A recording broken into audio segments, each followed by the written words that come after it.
A comunidade Narrações Imersivas acaba de chegar. Torne-se membro e tenha acesso a todos os nossos livros, sem interrupções ou propagandas. E em formato de MP3, ouça diretamente da nossa plataforma no Hotmart. Por menos de uma Coca-Cola por mês, você assina nossa comunidade e apoia diretamente nosso trabalho. Não perca mais tempo e venha curtir mais uma forma de ouvir Narrações Imersivas. Link para assinar a comunidade na descrição ou no primeiro comentário fixado. Fique agora com mais um episódio imersivo.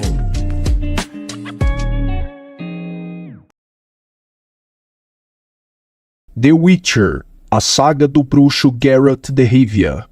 Livro 3, O Sangue dos Elfos, de Andrei Sapkowski.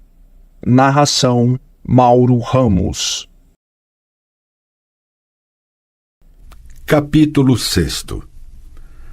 Um assassinato será sempre um assassinato, independentemente dos motivos e das circunstâncias.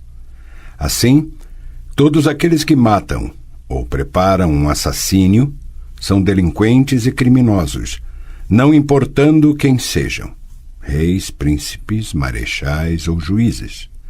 Ninguém que planeja ou comete uma violência tem o direito de julgar-se melhor do que um simples criminoso, porque toda violência, pela própria natureza, leva inevitavelmente ao crime. Nicodemos de But. Meditações sobre a vida, a felicidade e a prosperidade. Não cometamos um erro, falou Vizimir, rei da Redânia, enfiando os dedos cheios de anéis nos cabelos da têmpora. Não podemos nos permitir nenhum erro ou equívoco.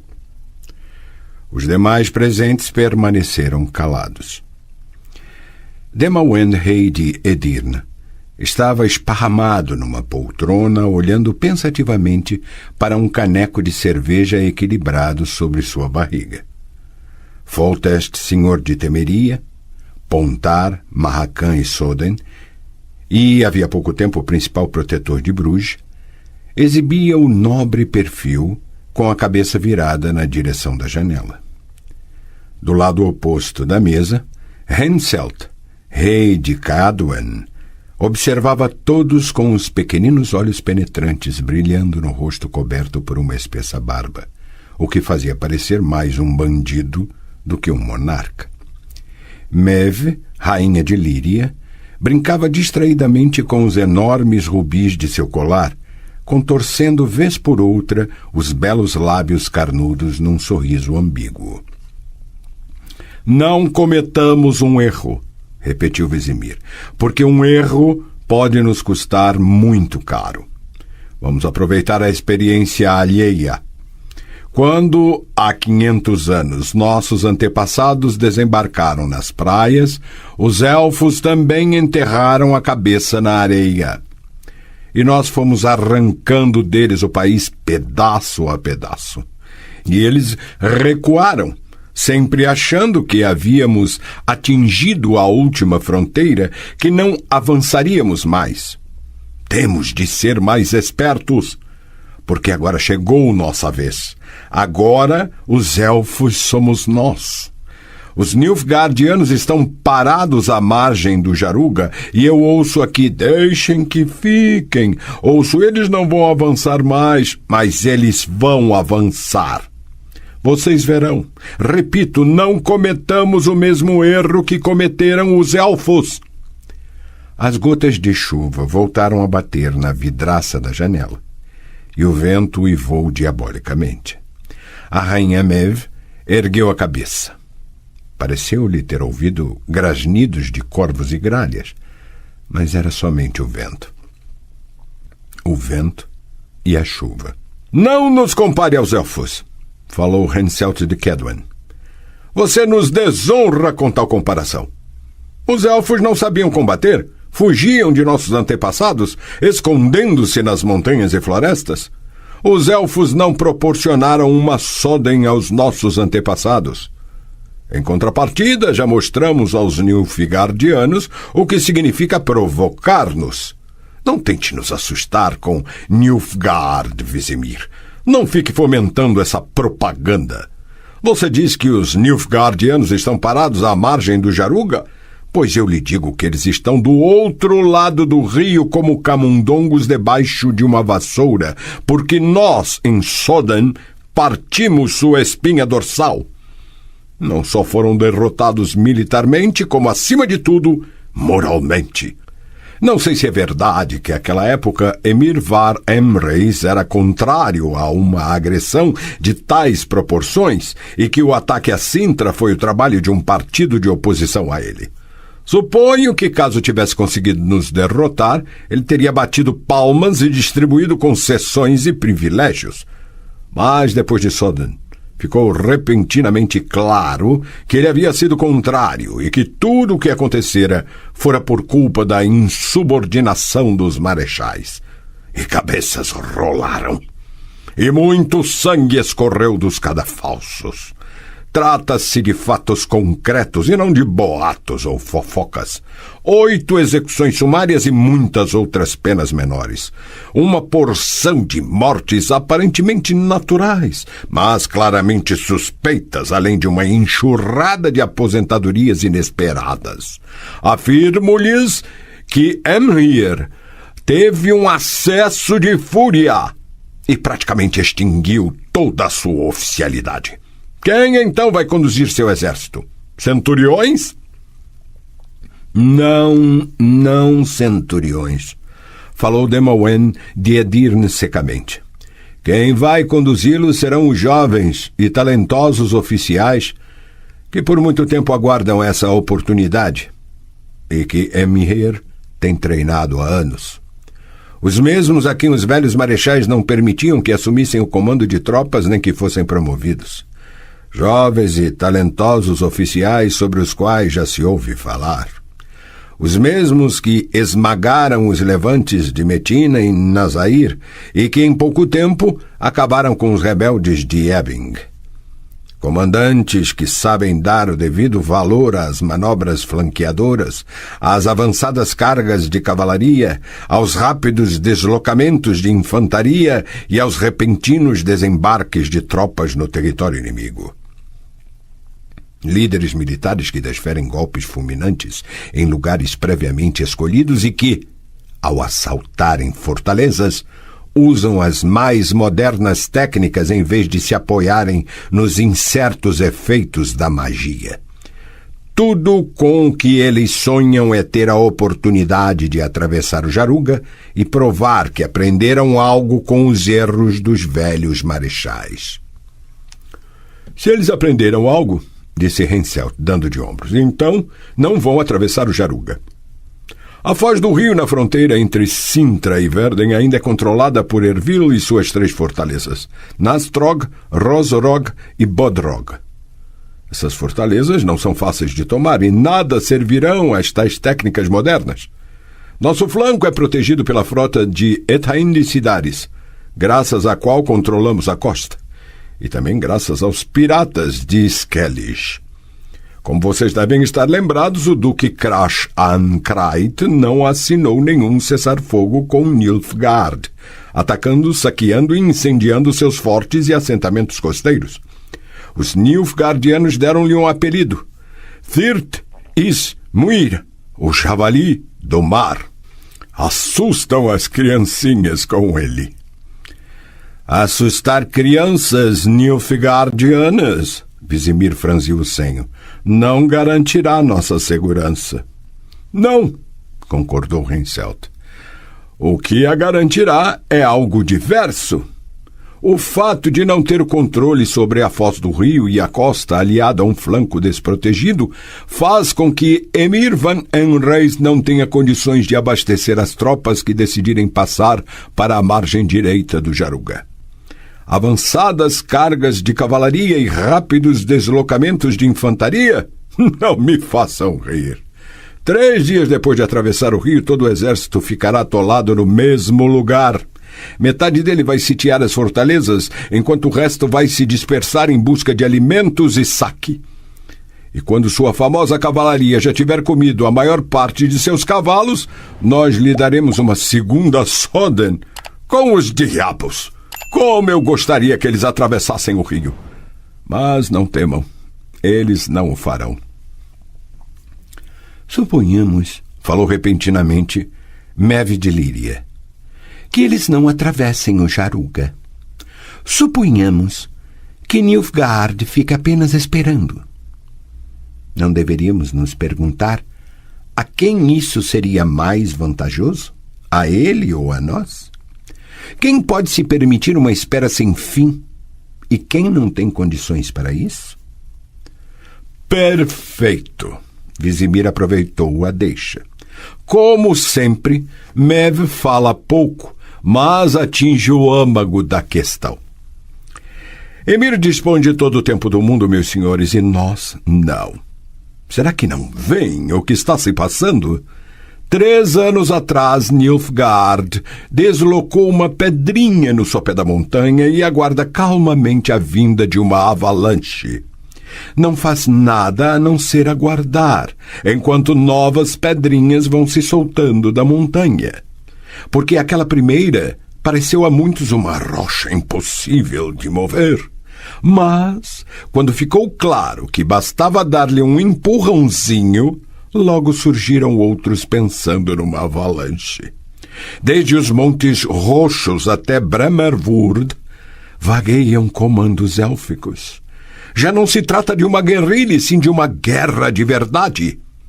Falta pouco para os elfos livres de Dol Blatana se engajarem nos combates. Em Marrakã, os anões estão se rebelando e as dríades de Brokilon têm ficado cada vez mais ousadas. Trata-se de uma guerra interna, civil, nossa! Enquanto isso, Nilfgaard aguarda. Portanto, em prol de quem vocês acham que trabalha o tempo? Os comandos dos Scoia'tael são formados por elfos de 30 ou 40 anos de idade, mas eles vivem até 300. Eles têm tempo, e nós não. Os Scoia'tael, admitiu Helset, são realmente uma aporrinhação. Paralisam o comércio, atrapalham os transportes e aterrorizam os fazendeiros. Temos de dar fim a isso. Se os humanos querem guerra, eles a terão, falou Foltest de Temeria. Sempre fui partidário da reconciliação e da coexistência, mas se eles pretendem testar as forças, então vamos ver quem se revelará mais forte. Posso assumir o compromisso de acabar com os esquilos em Temeria e Soden em menos de 6 meses. Aquelas terras já estiveram encharcadas de sangue de elfos derramado por nossos antepassados. Considero isso uma tragédia, mas não vejo outra saída a não ser repeti-la. Os elfos têm de ser pacificados. Assim que você ordenar, seus soldados partirão para combater os elfos. Assentiu Demowen com a cabeça. Mas será que eles estão dispostos a marchar contra humanos? Contra camponeses entre os quais você recruta sua infantaria? Contra as guildas? Contra as cidades livres? Ao mencionar os Scoia'tael, Vizimir descreveu apenas uma pedrinha da avalanche. Sim, meus senhores. Não fiquem me encarando com olhos arregalados. Nos vilarejos e cidadezinhas já circulam rumores de que nas terras conquistadas por Nilfgaard, os camponeses, os fazendeiros, os artesãos levam uma vida melhor, mais livre e mais rica. Que as guildas comerciais dispõem de mais privilégios. Eles nos inundam com produtos vindos das manufaturas nilfgaardianas. Em Bruges e Verden, sua moeda é mais valorizada que a local. Se continuarmos sentados sem tomar providências, acabaremos desaparecendo, envolvidos em conflitos mútuos, mergulhados em tempestades de rebeliões e levantes, submetidos gradativamente ao poderio econômico nilfgaardiano. Morreremos sufocados em nossas terras porque Devemos ter em mente que Nilfgaard bloqueia nosso acesso ao sul e nós precisamos nos expandir. Caso contrário, não haverá aqui espaço suficiente para nossos netos. Os presentes permaneceram calados. Vizimir da Redânia soltou um profundo suspiro, pegou uma das taças da mesa e bebeu por muito tempo. O silêncio começou a pesar, enquanto a chuva batia nas vidraças das janelas e o vento uivava e agitava as venezianas. Todas essas preocupações que estamos discutindo, disse finalmente Henselt, são fruto de ações de Nilfgaard. São os emissários de Emir que instigam os inumanos, espalham propaganda e incitam rebeliões. São eles que lançam mão do ouro para subornar as guildas e prometem aos barões e duques altas posições nas províncias que criarão no lugar de nossos reinos. Não sei como vão as coisas no país de vocês, mas em Cadwyn fomos repentinamente inundados por sacerdotes, pregadores, adivinhos e outros místicos de merda, anunciando o fim do mundo. O mesmo se passa em meu reino, confirmou Foltest. Que droga! Desde os tempos em que meu avô dizimou os sacerdotes e mostrou-lhes seu lugar, eles passaram a se dedicar a coisas úteis. Estudar livros e enfiar conhecimento na cabeça das crianças, curar enfermos e preocupar-se com pobres, aleijados e moradores de rua. Só que agora resolveram despertar e ficam nos templos gritando besteiras para a plebe. E a plebe escuta e acha que finalmente sabe a razão pela qual está tão mal de vida. Eu tolero isso porque sou menos impetuoso que meu avô e menos sensível quanto à minha autoridade, dignidade majestáticas. Afinal, que tipo de autoridade ou dignidade seria essa capaz de ser abalada pelos guinchos de algum fanático? Mas minha paciência tem limites. Ultimamente, o principal tema dos sermões tem sido certo Salvador que virá do sul. Do sul, entenderam? Da outra margem do Jaruga. A chama branca, murmurou Demawend. Virá o frio branco, seguido da luz branca. E depois o mundo renascerá graças a uma chama branca e a rainha branca.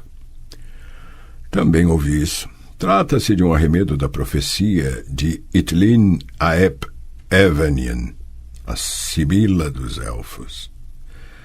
Mandei que prendessem um sacerdote que o anunciava aos quatro ventos no mercado de Wegenberg, e o carrasco ficou lhe perguntando gentilmente por muito tempo quanto ouro ele recebera por isso de Emir. Mas o desgraçado só falava de chama branca e rainha branca. Até o fim. Cuidado, Demawend, falou Vizimir franzindo o senho. Não produza mártires, porque é exatamente o que Emir quer. Pegue agentes nilfgaardianos, mas não toquem sacerdotes, porque as consequências poderão ser imprevisíveis. Eles são respeitados pelo populacho e exercem influência sobre ele. Já nos bastam os problemas que temos com os esquilos para arriscar agitações nas cidades e revoltas camponesas. Com todos os diabos! Explodiu Foltest. Não vamos fazer isso, nem arriscar aquilo, e tal coisa também nos é proibida. Foi para isso que nos reunimos? Para discutir o que não podemos fazer? Foi para chorar nossas mágoas e lamentar nossa fraqueza e impotência que você, Demawend, nos fez vir até Raj? Está na hora de começarmos a agir. Precisamos fazer alguma coisa. Temos de dar um basta ao que está se passando. É o que eu tenho proposto desde o início, falou Vizimir aprumando-se na cadeira. Estou propondo exatamente isto. Agir. Como? O que podemos fazer? O silêncio voltou a reinar. O vento sussurrava e as venezianas batiam contra as paredes do castelo. Por que? Indagou Mev repentinamente. Vocês Todos estão olhando para mim. Admiramos sua beleza, resmungou Henselt do fundo do caneco. É verdade, confirmou Vizimir. Além disso, todos sabemos que você sempre encontra uma saída, por mais complicada que seja a situação. Você possui intuição feminina, é uma mulher inteligente. Pare de me bajular, disse a rainha, entrelaçando os dedos das mãos sobre o regaço e fixando os olhos na escurecida tapeçaria com cenário de caça. Sabujos saltavam em pleno ar, estendendo a bocarra na direção de um unicórnio branco em fuga. Em toda a minha vida nunca vi um unicórnio vivo, pensou Maeve, e provavelmente jamais verei. A situação na qual nos encontramos, falou após um momento, afastando os olhos da tapeçaria. Lembra-me das longas tardes de inverno no castelo de Rivia. Havia sempre algo suspenso no ar. Meu marido se concentrava em como pôr as mãos em mais uma de minhas damas de companhia. O marechal pensava na melhor maneira de provocar uma guerra na qual poderia cobrir-se de glória.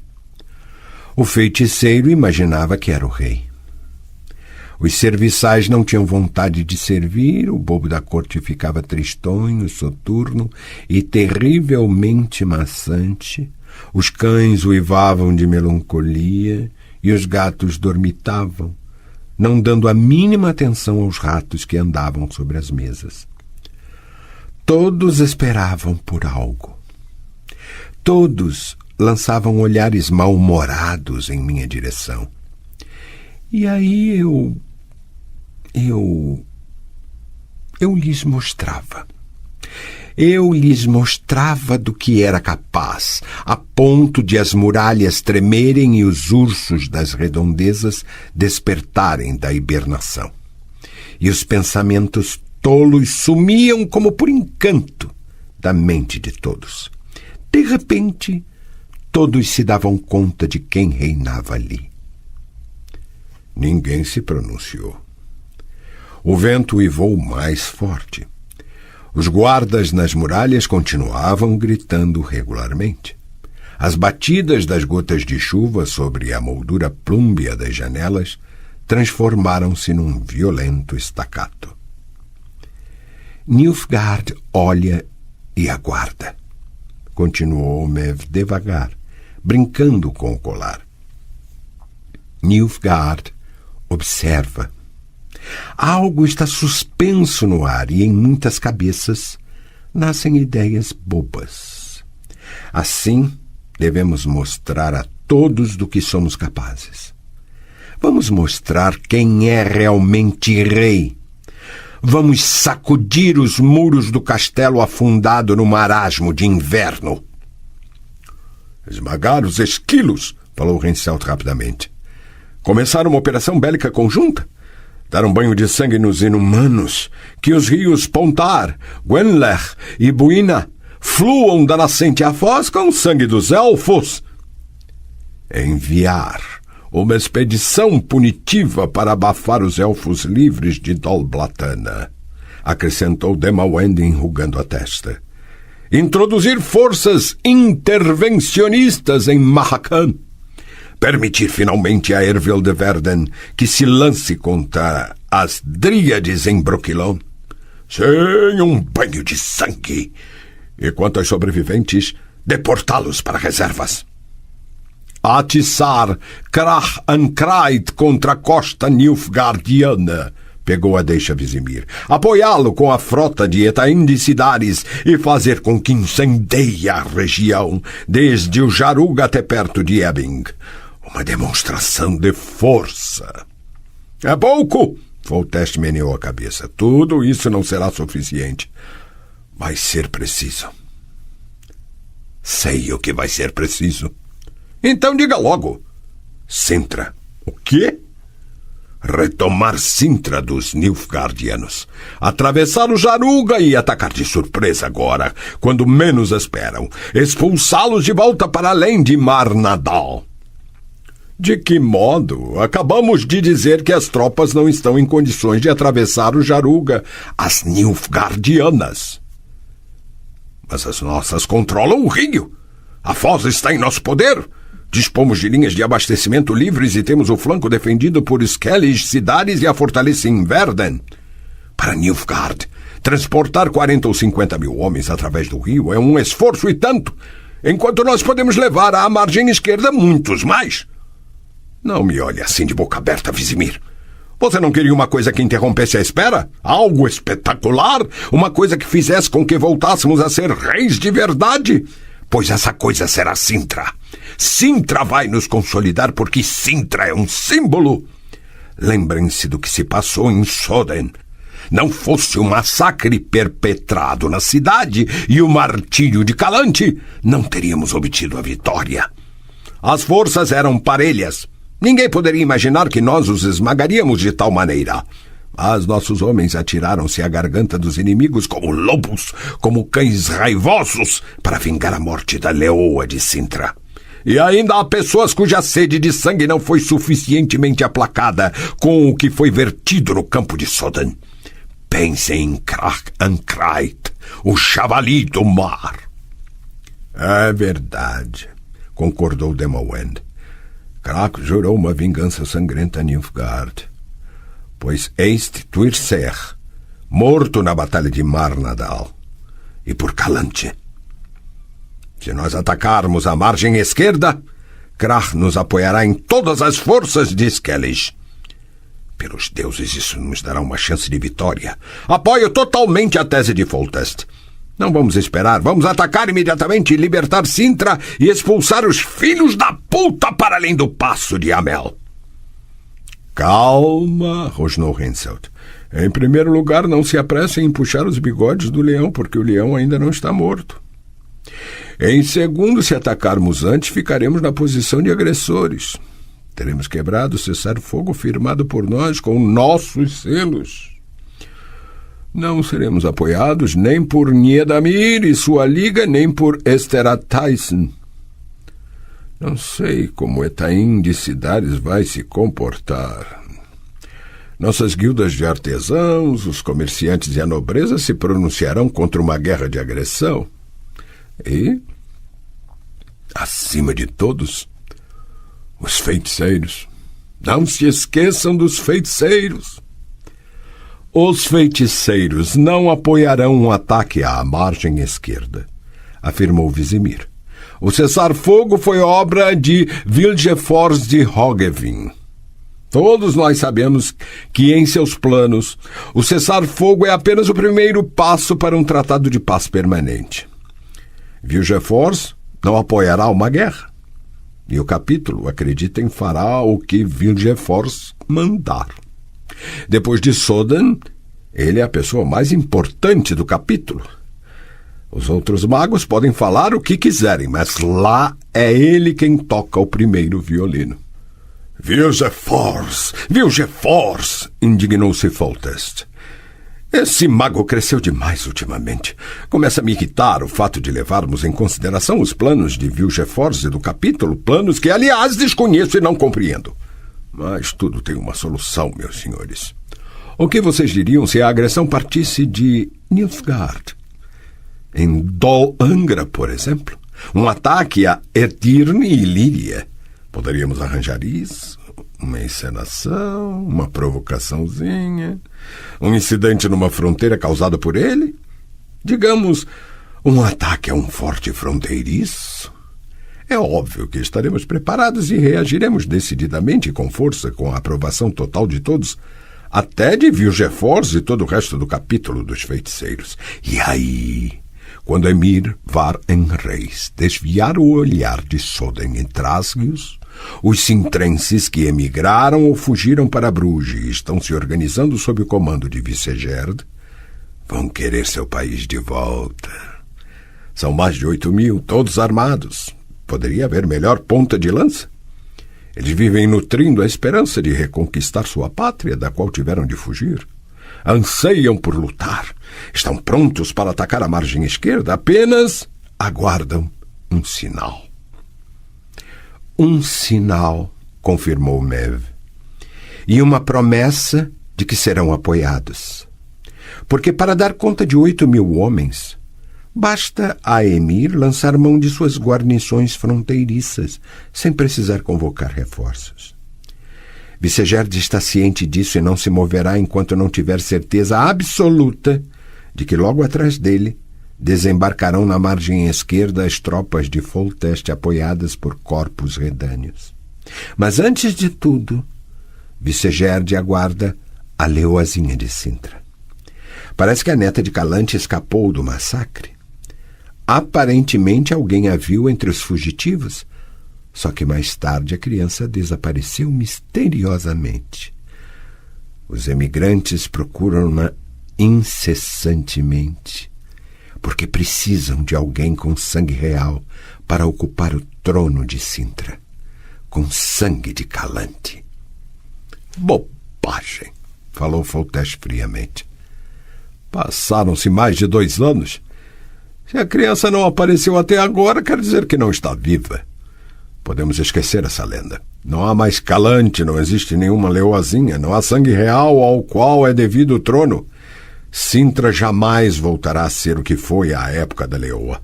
Obviamente não devemos dizer isso aos imigrantes de Vicegerd.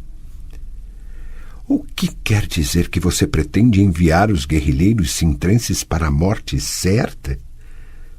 Mev semicerrou os olhos. Na primeira linha, sem lhes dizer que Sintra poderá renascer somente como um país vassalo sob sua tutela? Você nos propõe um ataque conjunto a Sintra exclusivamente em seu benefício? Você deu um jeito de ficar com Soden e Bruges, está afiando os dentes para morder Verden, e agora sentiu o cheiro de Sintra, é isso? Confesse, Foltest. Rosnou Henselt. Mev está certa? É por isso que você quer que nos metamos nessa aventura? Parem com isso! Indignou-se o senhor de Temeria, franzindo o nobre semblante. Não façam de mim um conquistador que de repente sonhou com um vasto império. De que vocês estão falando? De Soden e Bruges? Eckhard de Soden era meio-irmão de minha mãe. Vocês acham estranho que os Estados Livres tenham dado a coroa a mim, seu parente sanguíneo? Sangue não é água. Wenslav de Bruges rendeu-me homenagem como vassalo sem coerção alguma. Ele o fez para defender seu país porque, num dia claro, pode ver o brilho da ponta das lanças nilfgaardianas na margem esquerda do Jaruga. Pois é exatamente sobre essa margem esquerda que estamos falando, escandeou a rainha de Líria. Sobre a margem que devemos atacar. E a margem esquerda é Sintra, destruída, incendiada, arruinada, dizimada, ocupada. Mas sempre Sintra. Os sintrenses não lhe trarão a coroa, Foltest, nem lhe renderão homenagens. Sintra jamais concordará em ser um país vassalo. Sangue não é água. Sintra, quando a libertarmos, deverá tornar-se um protetorado de todos nós, disse Demoen Diedir. Sintra é a foz do Jaruga, um ponto demasiadamente estratégico para nos darmos ao luxo de perder o controle sobre ele. Sintra tem de ser um país livre, protestou Vizimir. Livre, independente e forte. Um país que será um portão de ferro, o baluarte do norte, e não uma faixa de terra queimada sobre a qual a cavalaria nilfgaardiana possa adquirir ímpeto para nos atacar. E será possível reconstruir uma Sintra assim, sem Calante? Não fique excitado, Foltest. Mev estufou os lábios. Já lhe disse que os sintrenses jamais aceitarão ser um protetorado ou ter alguém com sangue alheio sentado em seu trono. Se você tentar se impor como seu soberano, a situação se inverterá. Vicegerd preparará suas tropas para lutarem, só que dessa vez sob as asas de Emir. E um dia Elas se atirarão sobre nós como o corpo avançado das tropas nilfgaardianas, como pontas de lança, como você acabou de descrever de maneira tão figurativa. Foltest está ciente disso, bufou Vizimir. É por isso que ele procura tão ansiosamente a leoazinha neta de Calante. Vocês ainda não entenderam? Sangue não é água, coroa por meio de matrimônio. Basta que encontre a menina e a obrigue a se casar com ele. Você enlouqueceu? Engasgou o rei de Temeria. A leoazinha não está viva, não estou procurando a tal menina, e mesmo que estivesse, nem me passaria pela cabeça a ideia de obrigá-la a que quer que seja. Você não precisaria obrigá-la, interrompeu o Mev, sorrindo graciosamente. Você continua sendo um homem extremamente bem apessoado, caro primo. E nas veias da leoazinha corre o sangue de Calante, um sangue muito quente. Conheci Kalia ainda jovem. Quando via um homem atraente, ficava tão agitada que, se colocassem gravetos à sua volta, eles pegariam fogo. Sua filha, Paveta, mãe da leoazinha, era exatamente igual. Quem sai aos seus não degenera, de modo que a leoazinha não deve ser diferente. Alguns galanteios e pronto. A garota não resistirá por muito tempo. Admita, Foltest, que era isso que você contava. É lógico que ele contava com isso, gargalhou Demawend. Mas que plano mais engenhoso nosso reizinho bolou para si. Atacaremos a margem esquerda e, antes de nos darmos conta, nosso Foltest encontrará a menina, conquistará seu coraçãozinho e terá uma jovem esposa que colocará no trono de Sintra, com seus habitantes chorando de alegria e mijando nas calças de tanta felicidade. Afinal de contas, eles terão sua rainha, a descendente mais direta de Calante. Terão uma rainha, mas com um rei, o rei Foltest. Nunca ouvi tanta bobagem junta! Gritou Foltest, empalidecendo e enrubescendo alternadamente. O que deu na cabeça de vocês? Tudo isso que estão falando não faz o menor sentido? Pois saiba que faz, falou secamente Vizimir, porque eu sei que alguém está procurando aquela criança com muito afinco. Quem poderia ser, Foltest? Mas isso é óbvio. Esse é Gerd e seus sintrenses. Não, não são eles. Pelo menos não apenas eles. Há mais alguém cuja passagem é marcada por cadáveres. Alguém disposto a lançar mão de chantagem, suborno e torturas.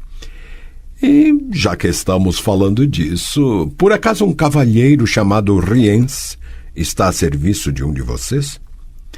Ah, por suas expressões vejo que não está. Ou vocês não querem admitir isso, o que dá no mesmo. Repito, estão procurando a neta de Calante e procurando de uma forma muito peculiar. Quem, pergunto, a está procurando? Com todos os diabos! Exclamou Foltest, batendo com um punho na mesa. Não sou eu! Nem me passa pela cabeça a ideia de me casar com uma criança por causa de um trono. Afinal, há 4 anos você mantém um romance secreto com a baronesa Lavalette. Sorriu Mev novamente. Vocês se amam como 2 pombinhos e apenas ficam aguardando o velho barão esticar as canelas. Por que está me olhando assim? Todos nós sabemos disso. Você acha que nós pagamos espiões para quê? Mais de um rei estaria disposto a sacrificar a felicidade pessoal para conseguir o trono de Sintra. Momento, falou Henselt, coçando a barba. Mais do que um rei, você disse. Em vista disso, deixem Foltest em paz por um momento, porque há outros reis. Houve um tempo em que Calante quis casar sua neta com o filho de Ervil de Verden. Sintra poderia ser interessante a Ervil, e não só a ele. Murmurou Vizimir. É verdade. Ervil tem 3 filhos, E o que dizer sobre os presentes que também possuem descendentes do sexo masculino? E quanto a você, Maeve, não estaria querendo nos enrolar? Vocês podem me excluir de sua lista de suspeitos, sorriu ainda mais sedutoramente a rainha de Líria. É verdade que 2 rebentos meus, frutos de um delicioso ouvido, devem estar vagando pelo mundo se não foram enforcados até agora. Não creio que algum deles venha a ter o repentino desejo de reinar. Não tinham predisposição nem jeito para isso. Ambos eram ainda mais estúpidos que o pai. Que a terra lhes seja leve. Quem conheceu meu falecido marido sabe o que isso significa. É verdade, confirmou o rei da Redânia. Eu o conheci. Você diz que os filhos são mais estúpidos? Que coisa! Sempre achei que ninguém poderia ser mais estúpido do que ele. Perdoe-me, Maeve. Não há porquê, Vizimir. Quem mais tem filhos? Você, Henselt. Meu filho é casado. E para que serve o veneno? Como alguém disse acertadamente, pelo trono de Sintra, mais de um rei sacrificaria a felicidade pessoal. Valeria a pena. Não vejo graça alguma nesse tipo de insinuação. Deixe-me em paz. Outros reis também têm filhos. E Edamir de Hangfors tem 2, além de ser viúvo e não muito velho. Não se esqueçam também de Esterat Thyssen de Kovir. Eu eliminaria ambos, Vizimir meneou a cabeça. A Liga de Hangfors e Kovir planeja uniões dinásticas entre si e não está interessada em Sintra ou no sul. Mas Ervil de Verden, seu reino fica junto de Sintra. Mas alguém está tão próximo quanto ele, observou de Moen repentinamente. Quem? Emir van Enreis, que é solteiro e mais jovem do que você, Foltest. Que droga! O rei da Redânia franziu o senho. Se isso for verdade, Emir nos enrabaria seco. Está claro, o povo e a nobreza de Sintra seguirão sempre o sangue de Calante. Vocês podem imaginar o que aconteceria se Emir conseguisse pôr as mãos na leoazinha? Só faltava isso. Rainha de Sintra e imperatriz de Nilfgaard. Que imperatriz que nada! Bufou Henselt. Você está exagerando, Vizimir. Por que Emir precisaria da garota e casar-se com ela? Por causa do trono de Sintra? Mas ele já o tem. Derrotou o país e transformou numa província nilfgaardiana. Está sentado no trono com a bunda toda e ainda tem espaço para rebolar. Em primeiro lugar, observou Foltest, Emir governa Sintra pelo direito, aliás, pela falta de direito do agressor. Caso tivesse a garota e se casasse com ela, poderia passar a governar legalmente. Consegue entender? Um Nilfgaard ligado por laços matrimoniais com o sangue de Calante deixa de ser um Nilfgaard invasor que arreganha os dentes para todo o norte. É um Nilfgaard vizinho, que sempre deverá ser levado em consideração. Como vocês iam querer expulsar um Nilfgaard desses para além de Manardal, para o outro lado do Passo de Amel? Atacando um reinado cujo trono é ocupado legitimamente pela leoazinha, neta da leoa de Sintra? Com todos os diabos! Eu não sei quem está procurando aquela criança. Eu não estava, mas agora vou começar. Continuo achando que a menina está morta, porém não podemos arriscar. Ficou evidente que ela é uma personagem muito importante. Se ela sobreviveu, então temos de encontrá-la. Não seria o caso de definirmos desde já com quem ela deverá se casar quando a encontrarmos? Henselt fez uma careta de desagrado. Questões como essa não devem ser deixadas ao acaso. Não tenho nada contra entregá-la amarrada a uma longa estaca como um estandarte aos guerrilheiros de Vicegerd, para ser levada à frente quando forem atacar a outra margem do rio. Mas a recuperada Sintra terá de servir a todos nós. Imagino que vocês saibam a que estou me referindo. Se atacarmos Nilfgaard e retomarmos Sintra, conseguiremos colocar a leoazinha no trono. Só que a leoazinha poderá ter somente um marido. Um marido que assegurará nossos interesses na foz do Jaruga. Qual dos presentes se oferece como voluntário? Eu não, falou Mev jocosamente. Abro mão do privilégio. Eu não excluo os ausentes, anunciou Demowand sério. Nem Ervil, nem Niedamir, nem Tyson. E o tal Vicegerd não deve ser deixado de lado, porque ele pode surpreendê-los e fazer um uso inesperado do estandarte preso a uma longa estaca. Nunca ouviram falar de casamentos morganáticos? Vicegerd é velho e feio como bosta de vaca, mas, se derem de beber extratos de absinto e da manha a leoazinha, ela poderá apaixonar-se perdidamente por ele. A figura do rei Vicegerd cabe nos planos de alguns de vocês? Não, murmurou Foltest. Decididamente não nos meus. Hesitou Vizimir. Não. Também não nos meus. Vicegerd é uma ferramenta e não um parceiro. E é esse o papel que lhe cabe em nossos planos de ataque a Nilfgaard. Diante disso, se aquele que tão avidamente procura a leoazinha for realmente Emir Var Enreis, então não podemos correr um risco de tal magnitude. Decididamente não podemos, concordou Foltest. A leoazinha não pode cair nas mãos de Emir. Não pode cair em mãos inapropriadas. Pelo menos não viva. Infanticídio? Falou Mev com um esgar de desagrado. Não é uma solução muito bonita, senhores monarcas. Indigna. E, acredito, desnecessariamente drástica. Primeiro temos de achar a menina, porque ainda não a temos. E, quando a acharmos, que seja entregue a mim. Vou mantê-la por 1 ou 2 anos num castelo nas montanhas e casá-la com um de meus cavaleiros. Quando vocês voltarem a vê-la, ela já estará com 2 filhos e um barrigão. Se minhas contas estão certas, acabaríamos tendo no mínimo mais 3 pretendentes e usurpadores. Vizimir meneou a cabeça. Não, Mev. Concordo que a solução não é bonita nem digna, mas se a leoazinha sobreviveu agora, ela tem de morrer. Razões de Estado. Concordam, senhores? A chuva batia nas vidraças. Entre as torres do soturno castelo de Raj, uivava um vento forte.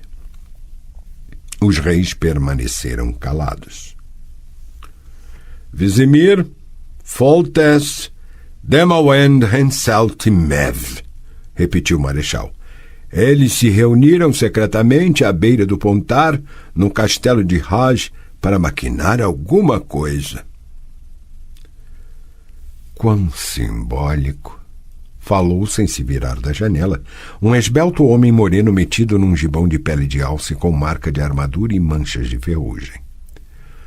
Pois foi exatamente em Raj, há menos de 40 anos, que Virfuil derrotou os exércitos de Medel, reforçando seu controle sobre o Vale do Pontar e definindo de uma vez por todas a atual fronteira entre Edirne e Temeria.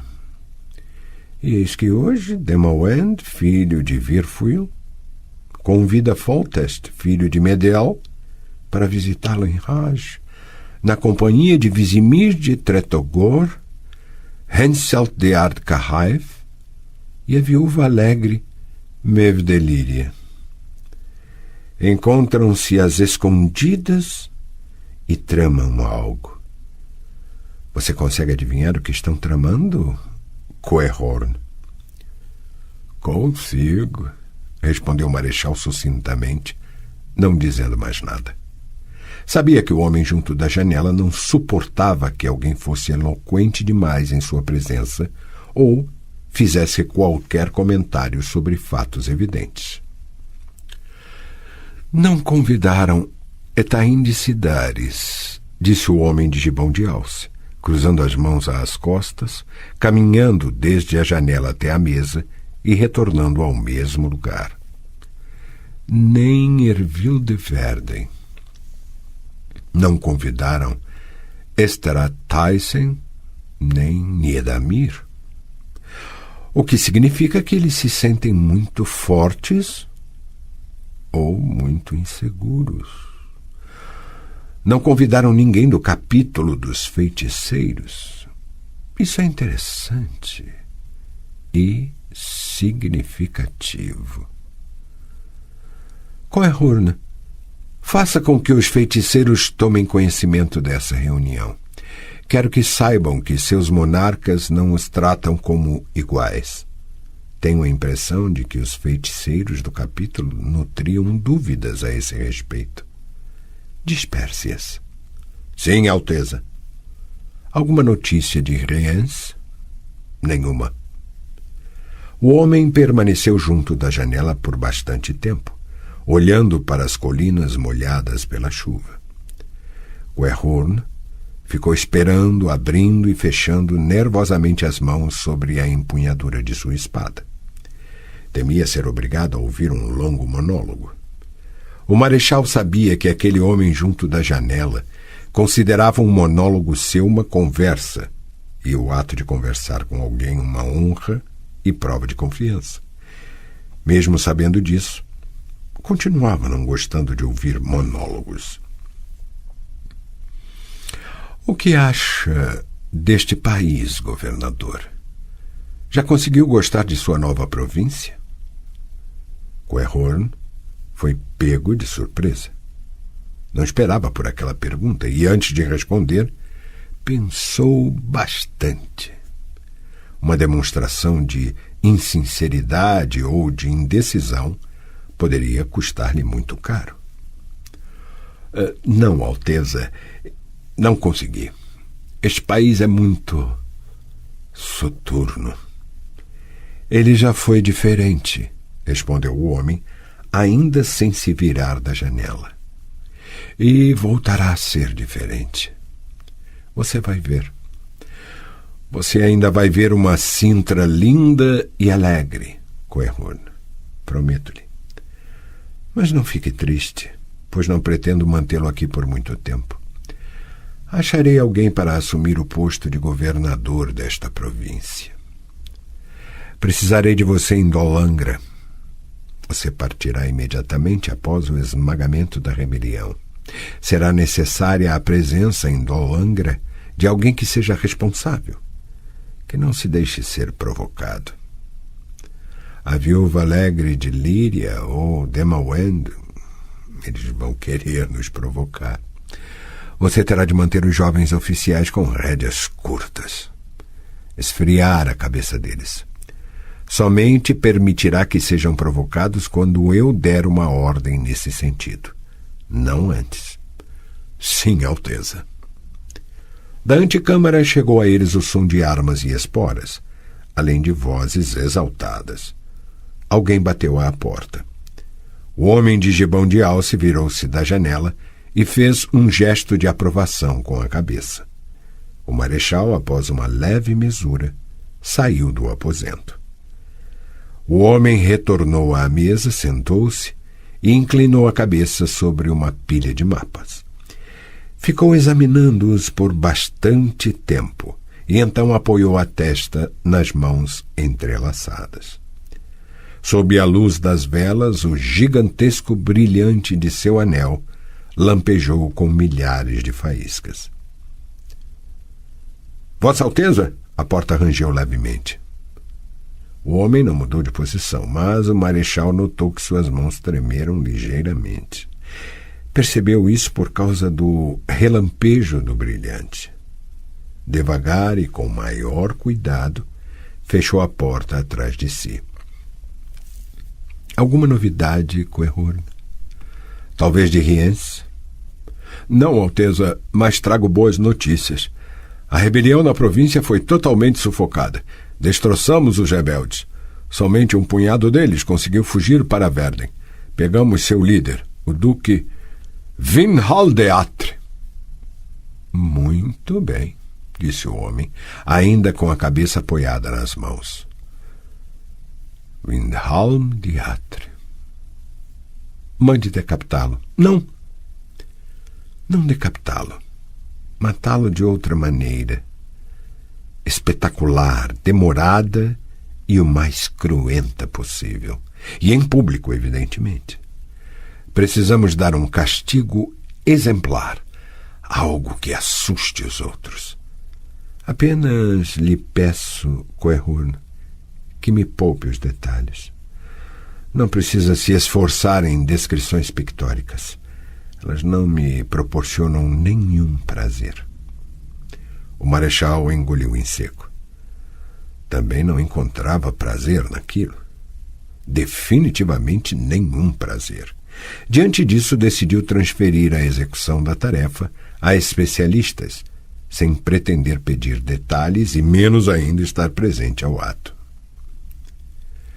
Você estará presente ao ato de execução. O homem ergueu a cabeça, pegou uma carta da mesa e quebrou seu lacre. Oficialmente, na qualidade de governador de Sintra, como meu representante. Não tenho a mínima intenção de olhar para aquilo. É uma ordem, Coehorn. Sim, Alteza, respondeu o marechal, sem fazer nenhum esforço em ocultar seu constrangimento e desconforto. Diante do homem que dera a ordem, não era permitido ocultar nada e foram poucos que o conseguiram. O homem lançou um olhar para a carta e quase imediatamente atirou-a nas chamas da lareira. Coehorn? Sim, Alteza. Não vou aguardar o relatório de Riens. Ponha os magos para trabalhar, que preparem a telecomunicação com o ponto de contato na Redânia e transmitam minha ordem verbal a Riens sem demora. O conteúdo da ordem é o seguinte. Riens tem de parar imediatamente com essa embromação.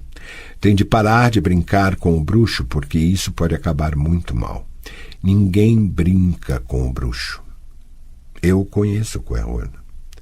Ele é esperto demais para conduzir Riens à pista. Insisto, Riens deve preparar imediatamente um atentado e eliminar o bruxo do jogo de uma vez por todas. Matá-lo e depois sumir. Esconder-se e ficar no aguardo de novas ordens minhas. E se por acaso ele der de cara com uma pista da feiticeira, deverá deixá-la em paz. Nenhum só cabelo poderá cair da cabeça de Yennefer. Entendido, Coehorn? Sim, Alteza. A telecomunicação tem de ser cifrada e firmemente protegida de leituras mágicas. Avise isso aos feiticeiros. Se eles falharem e pessoas desautorizadas tiverem acesso ao teor dessa ordem, eu os responsabilizarei por isso. Sim, pigarreou o marechal, ficando em posição de sentido. Algo mais, Coehorn? O conde já está aqui, Alteza. Ele veio conforme lhe foi ordenado. Já? Sorriu o homem. Sua rapidez é digna de admiração. Espero que ele não tenha exaurido aquele cavalo preto que todos tanto invejavam. Que entre. Devo estar presente à conversa, Alteza? É óbvio que sim, senhor governador de Sintra. O cavaleiro convocado da antecâmara entrou num aposento com passos enérgicos e marciais, envolto pelos rangidos da armadura negra. Parou, empertigou-se orgulhosamente e, atirando às costas a capa encharcada e suja de lama, colocou a mão na empunhadura de uma possante espada e apoiou no quadril o elmo negro adornado com asas de ave de rapina. Coehorn olhou para o rosto do guerreiro. Deparou com uma atrevida expressão de aguerrido orgulho.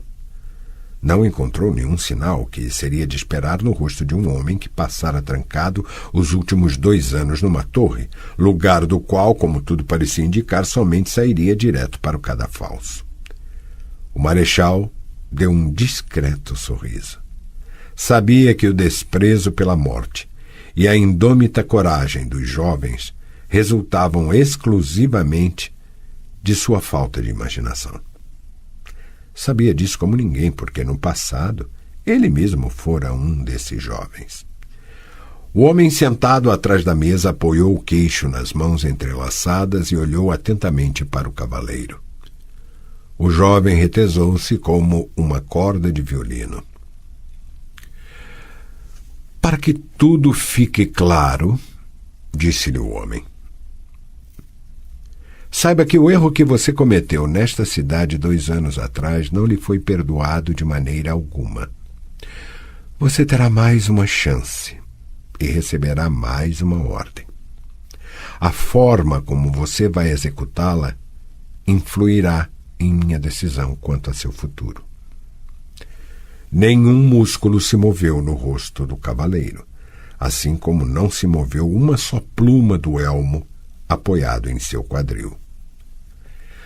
Não tenho por costume enganar as pessoas e nunca dou a ninguém falsas esperanças, continuou o homem. Portanto, saiba que poderá vislumbrar a possibilidade de salvar seu pescoço do machado do carrasco, desde que, evidentemente, não cometa nenhum erro dessa vez. As chances de você obter um indulto são poucas. Já as de eu perdoar e esquecer, nenhuma. Também dessa vez o jovem guerreiro de armadura negra não tremeu, mas Coerrune viu o brilho de seus olhos. Ele não acredita nisso, pensou. Não acredita e se ilude, está cometendo um grave erro. Preste bem atenção, disse o homem atrás da mesa. Você também, Coerrune, pois as ordens que vou dar aqui a pouco também lhe dizem respeito. Daqui a pouco, porque eu preciso me concentrar em sua forma e substância. O Marechal Meno Coerrune, governador da província de Sintra e futuro comandante em chefe do exército de Dol Angra, ergueu a cabeça e, com a mão na empunhadura da espada, ficou em posição de sentido. A mesma postura foi adotada pelo cavaleiro de armadura negra e elmo adornado com asas de ave de rapina.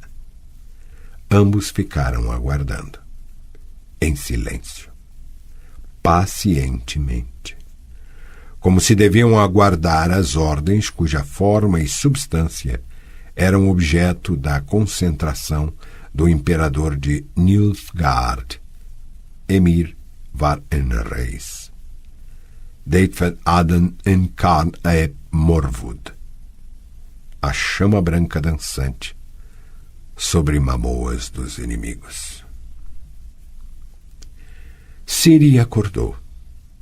Estava deitada, ou melhor, meio sentada, com a cabeça apoiada numa pilha de travesseiros. As compressas que tinha na testa já estavam mornas e apenas levemente úmidas. Tirou-as, não podendo mais suportar o desagradável peso e a ardência da pele. Respirava com dificuldade. A garganta estava ressecada e o nariz quase totalmente bloqueado pelo sangue coagulado. Mas os elixires e encantos funcionaram.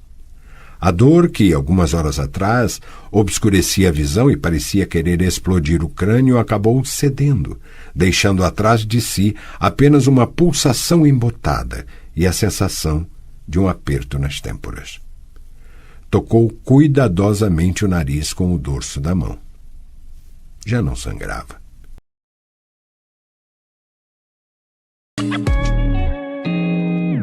O canal Narrações Imersivas agradece por ter ouvido mais um episódio conosco.